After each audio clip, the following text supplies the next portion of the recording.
The secret to film is that it's an illusion. And it's an illusion that's created at 24 frames a second. You have the illusion of movement, you have the illusion of space and time. And ILM is concerned with creating that illusion. It's funny, the images that you see on the screen are nothing like what it is to actually do it. You know, they often can be so, oh wow, that looks really neat, but what it's involved is, you know, maybe 40, 50, 60 people working on that thing for weeks and weeks, and then you just think, oh boy, that's a neat explosion. But what it's taken to get that has been a lot of different talents from a lot of different people. On episode 1, we basically had more freedom than George ever had on the original Star Wars film, and that's really due to digital technology. Up till now, everybody's been constrained by the compromises you have to make because you virtually couldn't build something so big, or you couldn't have such an epic landscape to tell your story in. That was the fun part of writing this project, is that I wasn't limited. Whatever my imagination could come up with, I just put down on the page, and I said, we'll worry about this later. We went out to the ranch and saw 3,500 storyboards, all pasted up on sheets of foam core. And George took us through all the boards one by one, kind of taking us through the story and giving us a general idea of what was required. And my reaction, just about every board was, well, that's going to be really hard. And before you even have time to think, he's on to the next one. That's another, well, there's 2,000 characters in that shot. How are we? And then we were on to the next one. And so it was a pretty overwhelming experience. We were just blown away. The first few meetings were just trying to get a sense of what these might look like and how many characters might be needed or how many models and which direction we were going to go. It was just staggering, the concept. It became pretty clear up front, this is going to be unlike any other special effects movie ever done. To put it in perspective, a big film has maybe 250 effect shots, and a really monster film like Titanic will have 450, 500, but it was really clear that George was thinking about somewhere between 1,700 and 2,000 shots. And the thing that I was most afraid of was, can ILM do it? Could any effects house do that? From the get-go, we saw we were going to have to branch out in all directions and use all of the arrows in ILM's quiver. I'm betting heavily on the Sebulba. So in a case like the pod race hangar, we shot a number of the full-size pod racer engines in a stage in Leavesden. As we were shooting, it was my job to try and make sure that we had all the pieces we needed to put the shot together later.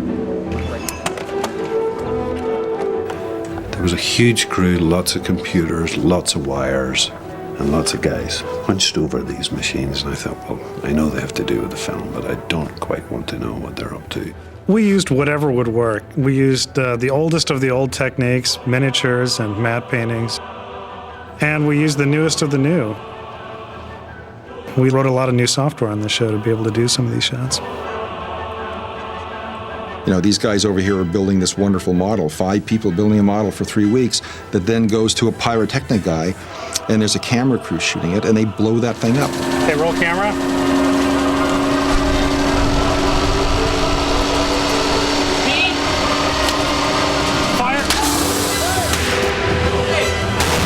It was important to be able to mix and match without really being able to tell that this was computer graphics or that this was a model or that this was live action. To create CG characters, alien characters, who could interact seamlessly with live actors was the dream. Sebulba there is going to win, I think. Oh, no! In terms of Jar Jar's performance, it really all started with Ahmed Best. He would play the scene with the actors. So I blocked it out and I directed the actors and Ahmed the way I wanted the scene to be played. I hired Ahmed because he is very physical and he can act with his body. You kind of come over here next to the Jedi.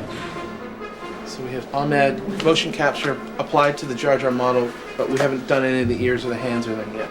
Yeah. But that's what we get from Ahmed, and here's a slightly different walk we had him do. It's nice that his neck kind of sticks out more than a normal person would. Yeah. Ahmed's performance was really a reference. Typically what we did is we blocked in the work very quickly, very, very rough, no facial animation, no overlapping action. You can think of him as a three-dimensional object, like our own bodies that have bones in them, and what we're able to do is grab, say, a wrist, and move it, and then pose the other hand, and then pose the head, and you can have the character locked in space for one frame. And then they give me another more articulate version down the road that's got eye movement, lip movement, hands. So it makes a little difference. So it makes a little difference. In this case, I've got a shape here. If you watch his mouth, I can change the percentage of this shape, and I can dramatically change the look of his mouth. You know, the interesting thing is in the reaction, it seems like his eyes go back, see? Yeah. Rather than forward, Then go forward. I would think. Yeah, we have it pop back and then move forward, but I don't think one can read. The initial thing has to be forward. The difficult thing is creating a performance from a wireframe model on a computer. A performance that is as rich and as human and as dignified as any other character that we have in the movie. You won this small toss, Outlander, but you won't win the race. So it makes a little difference. That digital character that doesn't exist has to hold his own with Liam Neeson. What's this? A local.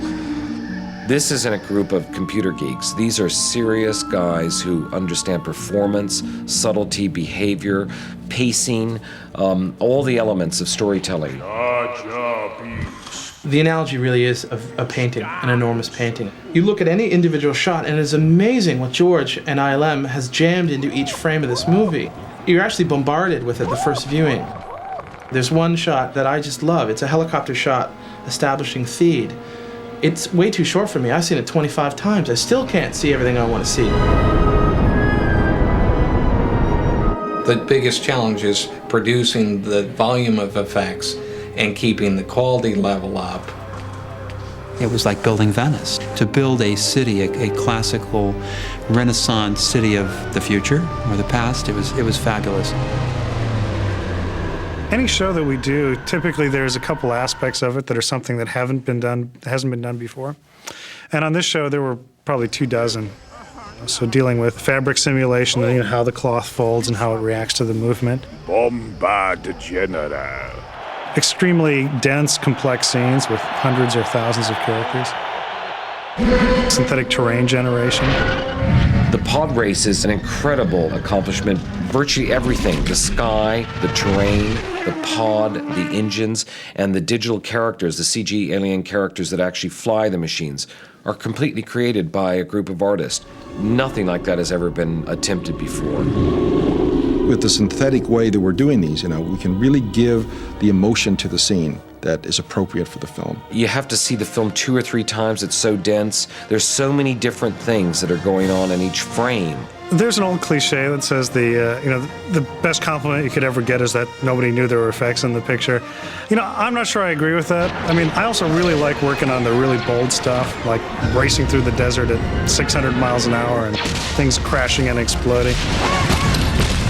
There's nothing like, 4,000 Gungans fighting 4,000 droids. That's just really neat.